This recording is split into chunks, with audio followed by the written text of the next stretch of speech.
All right. Hello, everyone. Welcome to the very first episode of Record Club. New show that I'm doing solo. I probably will have special guests, pop in and out whenever they decide I want to listen to an album around the studio. I'm just going to grab someone and we'll listen to it together. But in the meantime, it's just going to be me. We're just going to be doing this, loosey-goosey. It's going to be fine. I call it Record Club because obviously we do movie club here, but really the reason why I want to do it this way is that during like the lockdown of COVID, so back 2020, Lennon, my youngest, who was 6 at the time, we were in the garage, I was cleaning it out, and then she asked me, like, what are all these records? And I have a crazy collection, but it's all given to me by like my grandpa, my dad, and actually some of Rocco's dad's collection is all just in my garage. And I started alphabetizing them. And she's like, what are these? And I go, these are like the records that I have. Haven't listened to most of these, to be real. I just have them. And then she asked, like, can we listen to them? And so I would have her just randomly pick out any record. And then me and her would listen to the record. And then, be playing pool in the garage or, whatever, just, messing around in the garage, doing like, dumb stuff, drawing, whatever. And then she started calling it a record club. And so I really like the idea of calling a record club for her. We still do it randomly, not as often as we did because obviously we're busier now, but I still hear record club and I think of me and Lennon listening to old records that we found in the garage. So that's what it's going to be called. I'm pretty excited about this. Same with the garage, a lot of these records I've never heard before. And if they're the top 500 according to Rolling Stone, I'm guessing they're pretty good and they're in this list for a reason. I'm not thinking I'm going to like every record here, but I do think that there's got to be some sort of importance to them, right? Such is the first one we're doing today. I randomly chose, and those of you who don't know what the show is, let me explain it really quick.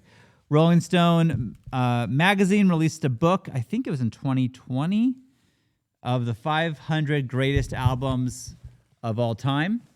And I guess I've done this before, but this is the newest list, so there's new songs on this.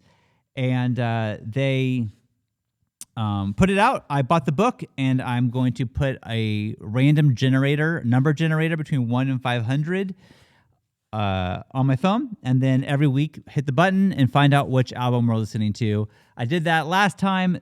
Got number 428, which is Husker Du's New Day Rising, a punk. What's the genre they would say? Alternative rock, noise rock, punk rock from 1985. Let's see.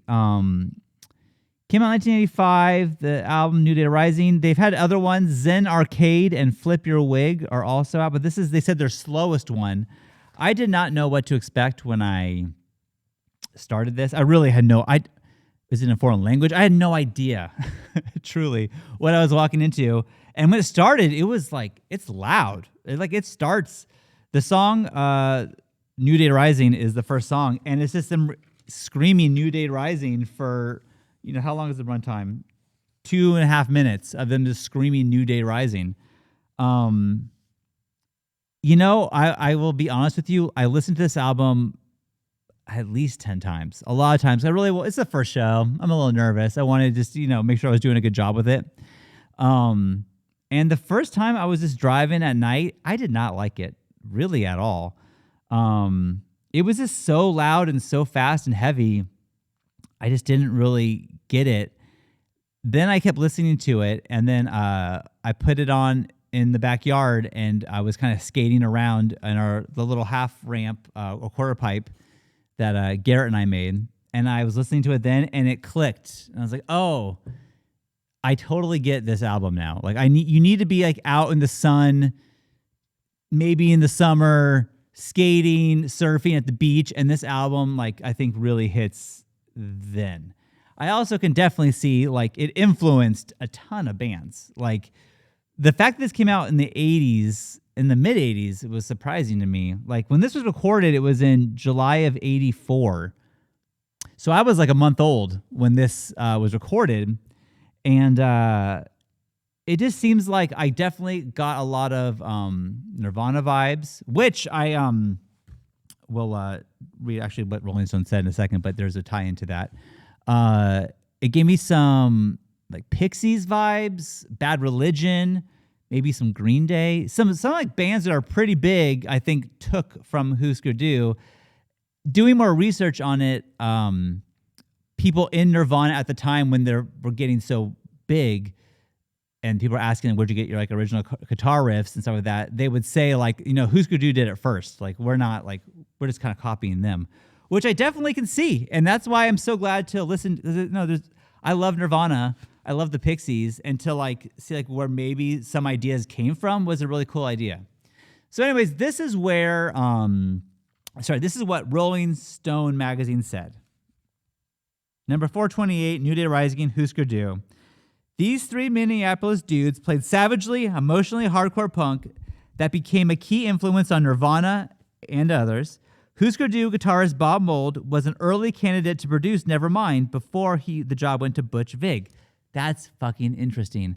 Apparently, I also brought this up to my dad that I was doing Husker Du. He said my uncle is a little younger than my dad. My uncle would skate in the early 80s all the time down here in San Diego. He said he used to like skate this like riverbed with Tony Hawk back in the day.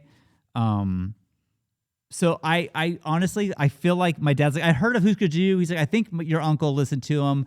He said that he had a lot of Bob Mould's like solo stuff or original stuff. I haven't looked into what that even is. I don't know that even is a thing, but he said that he has like some old Bob Mould records. So my dad is aware of them.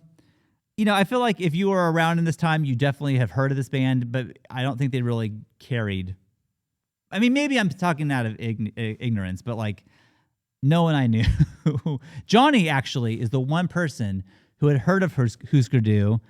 I don't know if he's listened to this particular album, but he said that he was, I think he minds me telling this, I hope not, but he was in a parody band or like just like a joke band, and he called it Dusker Who. So I guess Johnny is familiar, but anyone else, I kind of didn't really know what this was. Anyways, back to the thing. Mould and the band created a roar like garbage trucks trying to sing Beach Boy songs, especially on anthems Celebrated Summer and Perfect Example, and the wondrous books about UFOs. Drummer Grant Hart gets on the piano and plunks out jaunty love songs to an amateur astronomer. New Day Rising was an oasis of optimism on a thuggish American indie punk scene of the 80s. My template was the Beatles, the Hollies, the Byrds, Mould recalled years later. So that's what Rolling Stone had to say about them. Interesting that they were going to, Bob Mould was potentially going to produce Nevermind. That's, I'm sure Nevermind is in this book somewhere else, like probably much higher on the list. That's pretty crazy. So let me just go through the tracks really quick, and just hopefully you've listened to this album too. That's kind of the point of this, is we all kind of learn about this music together that maybe we haven't heard of and maybe we should have. So, New Day Rising is the first song. They just scream New Day Rising. To be real, like, again, I didn't like it at first. I kind of like it now, and I've had that New Day Rising stuck in my head for days now. This record is definitely angry. There's a lot of screaming on it. The lyrics, which I didn't print out, which I should have, are kind of dark, Reading more into it, I guess they didn't really want to record this record but they had to by the label, so they were kind of pissed about it. There was also some talks that I read that Bob Mould, I think he passed away actually, but he was gay, and that there was he a lot of times took his anger that he necessarily wasn't all the way accepted, or like he couldn't be himself, and put it into his music. So that's a theory that I also read coming across stuff with this album. Interesting about this album and this book is that it was on, so as I said before, I think they've released a book like this 3 times. Every time they do, this album actually goes higher than it was before. The first time this book came out, it was $4.95, And then the second time it was 488, and now it's 428. So weird enough that because they keep adding a ton of new out music onto this. I think there's like I say Tame Impala's in here. Like there's like new shit in here. But it's interesting to me that I think maybe the relevance of this album is becoming more and more obvious as time goes on, and the bands it inspired are so, legendary at this point that maybe, they have to appreciate what this album in particular did and this band did, I'm thinking. I think my favorite songs, let's get to my favorite songs, are The Girl Who Lives on Heaven Hill, the second song, I Apologize, which when I Apologize came out, it's a different singer. That's when it hit me. Like, this is like Bad Religion, where it's like, it sounds like the lead singer of Bad Religion to me. I don't know that guy's name. But I definitely got that. And then, what was the other one I loved? Celebrated Summer? No. Perfect Example, I think, is the other one that I really liked. So the album is 40-something minutes, and there's 15 songs. By the last half, though, like, I kind of lose it a little bit. It just is just enough screaming for me. There's a song in particular, How to Skin a Cat. I don't know what the fuck. Like, that to me was like, it's by far the worst album. It's just like talking about, I mean, you can listen to it for yourself, but like, it's just them talking, finding a rat to skin a cat, and then the rat it's like, what the fuck? Like, it was like, I didn't get that one at all. But I will say, overall, this album is something that I would recommend to people, especially if you like early punk or just punk in general. I think it's cool to hear this. I think what I'm going to do with this podcast is I'm going to, a couple things. I'm going to make a playlist, and then whatever songs I like, I'll add to that playlist, So like, that way I just have a, record of like, I'm not going to forget all the fucking bands and songs we've done. So I think if a song is good enough, it makes it to the playlist. And for me, a song that's going to make the playlist is going to be the two. It's going to be, I lost the thing. The two, what the fuck is it? Oh, there we go. The two I just mentioned. What in the world? The Girl Who Lives on Heaven Hill will make the playlist, and I Apologize will make the playlist. Definitely, those are the two best on the album as far as I'm concerned. So, again, it's a little shorter of a podcast. I'd say it's a mini podcast, but it's going to be about this length every time, unless I have a guest and they really have some passion that they want to say. But I just want to go over it and talk about what we think. I also want to do something else with this podcast. They also at the same time released the 500 greatest songs of all time. And I didn't buy that book. You couldn't get me to buy another $50 book, Rolling Stone. Nice fucking try. I did get the list, though, and we're also going to cover the 428 song as well. Because we're already here. We're talking about 428. Let's just do the song that they say as well. I looked it up. Let me make sure I'm getting this right. 428. Now, I was super stoked. I have like a lot of this song means something to me, actually, and you may be surprised, but it is the song "Sign of the Times" by Harry Styles. 2017 was the number 428 song of all time. Let me just say, when it comes to like albums of all time, it's like, okay, I mean, who knows? All this stuff is so subjective. 428 song of all time, like, probably not, but that's not the point of this. I'm not going to get mad when I see a song. Like, I was looking at it. There's a song that's like in the top 20s I've never even fucking heard of. Like, how could it be one of the best songs ever if no one's ever heard of it? This song, though, I genuinely do love. Harry Styles is someone that's been in my household since One Direction days, right? So, like, all my girls loved Harry Styles. And this song, though, is something that, it's a song that Emma and I, who is my oldest, who is now 17, she would put on, I would take her to soccer practice, just me and her, and then she would put on her music.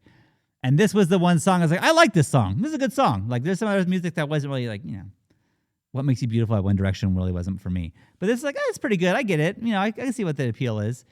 And as time went on, whenever like she puts a song on for her, but also for me, she puts on this particular song. And even when she just saw him live in LA like a month ago and recorded like a 30-second part of him singing this song and sent it to me. So like to me, this song reminds me of, driving the car with Emma. And I genuinely do love this song. So I think it belongs on the list personally, just because it means something to me. If it didn't have that connection, I don't know how I feel about it, but I do. So Harry Styles, all right with me. And I think that's a pretty good song, actually. So check out Sign of the Times by Harry Styles if you haven't heard it before. Or the music video where he's like in some coat flying around, like it looks like Scotland or some shit. Like it's a weird video, but it's good. Okay. So that's the first episode. How'd we do? I think it's okay. It's short, it's sweet, and we're just going to listen to music together. Just like Movie Club, I watched a lot of movies I wouldn't see. Now I'm listening to records I would never hear. So we're doing that. Let's find out what we're doing next. See, Garrett wanted to be here for this part, but this is going to go away, so forgive me.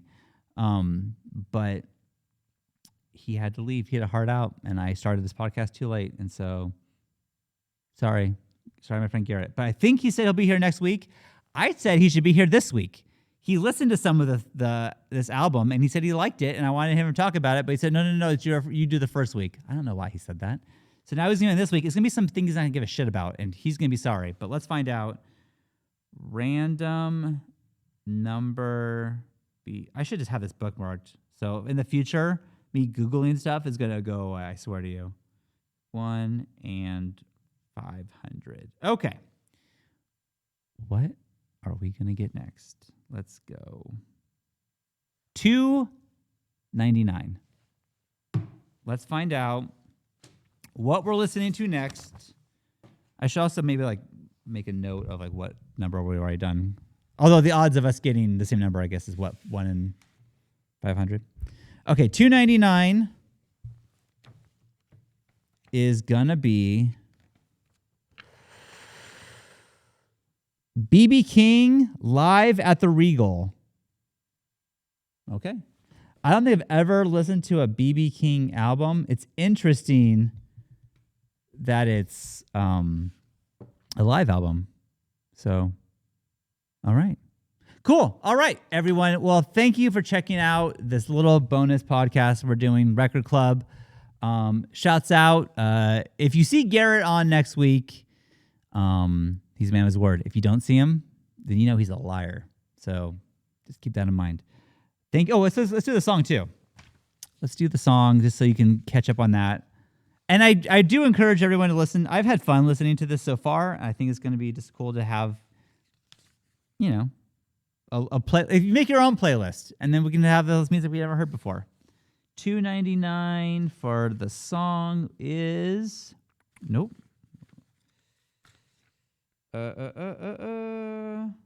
Oh, fuck. I know the song. I Put a Spell on You by Jay Hawkins. I have some things to say about that next week as well. And all right, we'll see you in a week. Take it easy, everyone. And hey, keep on rocking. All right.